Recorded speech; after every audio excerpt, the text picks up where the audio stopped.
किसी शख्स ने कहा आर्ट्स लो, किसी ने कहा कॉमर्स, तो किसी ने साइंस से अच्छा तो कोई सब्जेक्ट ही नहीं है। लेकिन कमबख्त कोई मुझसे भी तो पूछे कि मुझे किस सब्जेक्ट में इंटरेस्ट है। लेकिन अब आप ये भी फैसला नहीं ले पा रहे हैं कि मुझे क्या सब्जेक्ट लेना चाहिए। इस मामले में आपके माइंड में काफ़ी सारे विचारों का द्वंद्व चल रहा है, तो ये वीडियो आपके लिए ही है। नमस्कार दोस्तों, मैं विनोद, स्वागत है आपका हमारे YouTube channel the study point पे। हम सबको पता है कि पढ़ाई की हमारे जीवन में कितनी इम्पोर्टेंस है।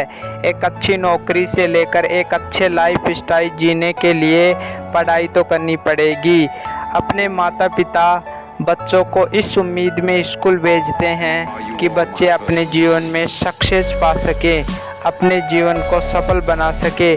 बहुत से स्टूडेंट 10th क्लास के बाद सब्जेक्ट को लेकर कंफ्यूज हो जाते हैं और यदि गलत सब्जेक्ट चुन ले तो राम राम बहुत सारी दिक्कतों का सामना करना पड़ सकता है। सबसे पहले हमें ये पता होना चाहिए कि किस सब्जेक्ट में क्या क्या बन सकते हैं। यदि आपने अपनी रुचि के विरुद्ध सब्जेक्ट चुना तो आप आगे जाकर फेल हो जाओगे और परेशान होकर पढ़ाई भी छोड़ सकते हो। इसीलिए सब्जेक्ट का चुनाव इस प्रकार होना चाहिए कि आगे चलकर धोखा न खाना पड़े। हमारे सामने मुख्य रूप से 3 सब्जेक्ट होते हैं। पहला है आर्ट्स यानी कला, दूसरा कॉमर्स वाणिज्य, तीसरा साइंस। आइए जानते हैं इन सब्जेक्ट के बारे में। पहला सब्जेक्ट आर्ट्स। इस विषय के संबंध में समाज में ये धारणा बनी हुई है कि पढ़ाई में वीक स्टूडेंट आर्ट्स सब्जेक्ट को चूज करते हैं। इस सब्जेक्ट में आगे चलकर कोई स्कोप नहीं है, लेकिन ऐसा कुछ भी नहीं है। इस सब्जेक्ट को आप अच्छे से पढ़ते हो तो आगे चलकर आप एक कोर्ट जज, वकील, पॉलिटिक्स लीडर बन सकते हैं। इसके अलावा इंग्लिश, संस्कृत, हिंदी के प्रोफेसर भी बन सकते हैं। यदि आपका इंटरेस्ट है भारतीय प्रशासनिक सेवा, यूपीएससी, आईएएस, आरएएस, वकील, समाज सेवक बनना चाहते हैं तो आर्ट्स सब्जेक्ट को चूज कर सकते हैं। अब मस्तिष्क में यह सवाल आ रहा होगा कि आर्ट्स में क्या क्या सब्जेक्ट आते हैं। चलिए इनको भी जानते हैं। पहला सब्जेक्ट आता है राजनीति विज्ञान, जिसे अपन पॉलिटिकल साइंस भी बोलते हैं। इस राजनीतिक विज्ञान में भारत का संविधान, राष्ट्रपति, प्रधानमंत्री, मंत्रिपरिषद, मंत्रिमंडल, मुख्यमंत्री, हाई कोर्ट, सुप्रीम कोर्ट आदि विषयों का एक विस्तार से अध्ययन करवाया जाता है। दूसरा सब्जेक्ट आता है इतिहास, जिसे अपन हिस्ट्री भी बोलते हैं। जिनका हिस्ट्री में इंटरेस्ट नहीं है उनके लिए ये बोरिंग सब्जेक्ट है, लेकिन जिनका इस सब्जेक्ट में इंटरेस्ट है उनके लिए ये सब्जेक्ट बहुत ही अच्छा सब्जेक्ट है। इसमें बहुत मज़ा आता है क्योंकि इस सब्जेक्ट में अपन को अपना पुराना इतिहास पढ़ाया जाता है, जिसमें सिंधु घाटी सभ्यता, वैदिक सभ्यता, मगध साम्राज्य, मौर्य साम्राज्य, गुप्त साम्राज्य, मध्यकाल में आप मुसलमानों का इतिहास पढ़ते हो और आधुनिक काल में आप किस प्रकार ईस्ट इंडिया कंपनी भारत में आई, अंग्रेज़ों ने किस प्रकार शासन किया, भारत को लूटा। इन सभी का अध्ययन इस इतिहास में कराया जाता है। तीसरा सब्जेक्ट भूगोल, जिसे ज्योग्राफी भी कहा जाता है।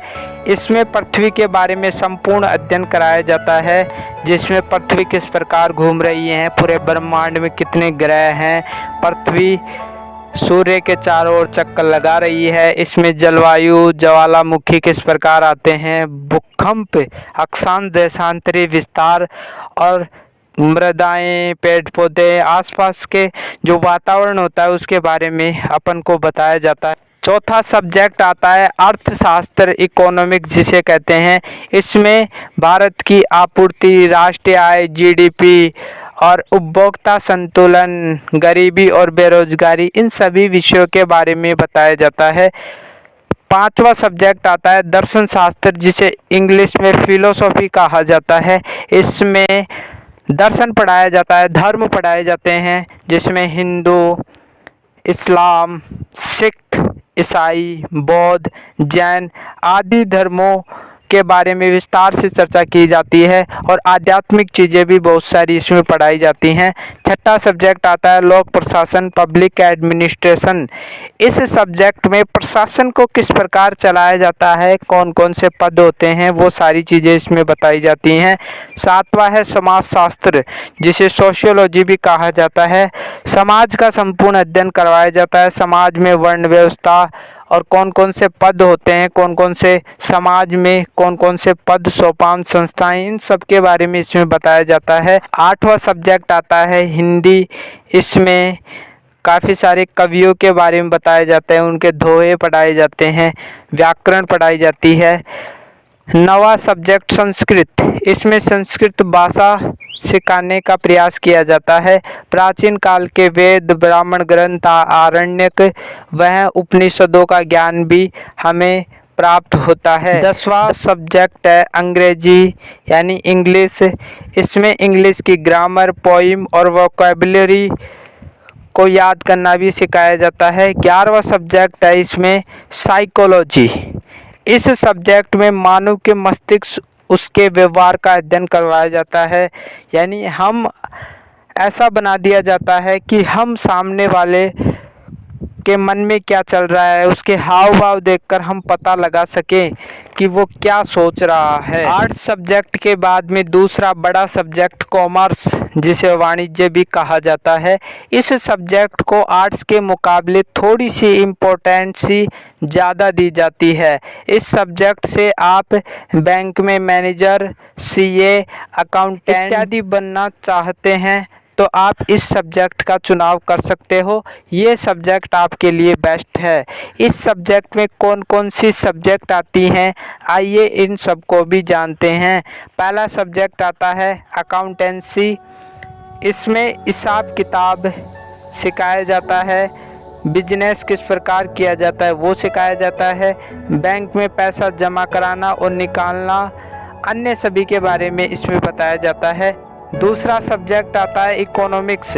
इस विषय में भारत की अर्थव्यवस्था के पूरे ढांचे को समझाया जाता है। इसमें मांग, उपभोक्ता संतुलन, राष्ट्रीय आय, जीडीपी, आर्थिक नियोजन, मुद्रास्फीति, गरीबी और बेरोजगारी के बारे में विस्तृत अध्ययन करवाया जाता है। तीसरा सब्जेक्ट आता है इसमें बिजनेस स्टडी।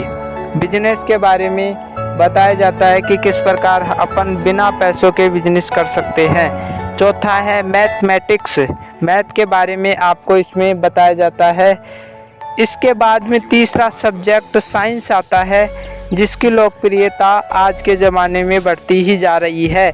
इस सब्जेक्ट से आप डॉक्टर, इंजीनियर, साइंटिस्ट, विज्ञान के टीचर बन सकते हैं। आइए जानते हैं इनमें कौन कौन सी सब्जेक्ट आती हैं। पहला है फिजिक्स, दूसरा केमिस्ट्री, तीसरा बायोलॉजी, चौथा मैथमेटिक्स और पांचवा है कंप्यूटर साइंस। फ्रेंड्स, इस सब्जेक्ट में सबसे ज़्यादा मेहनत करनी पड़ती है, लेकिन इसका मतलब ये नहीं है कि उन दूसरी सब्जेक्टों में भी मेहनत नहीं करनी पड़ती, लेकिन उनके मुकाबले थोड़ा मेहनत ज़्यादा करना पड़ता है। और दूसरी बात, इसमें पैसों की डिमांड अधिक होती है, इसमें पैसे भी अधिक लगते हैं। तो फ्रेंड्स, आपके माइंड के ऊपर है कि आप कौन सा सब्जेक्ट लेना चाहते हैं।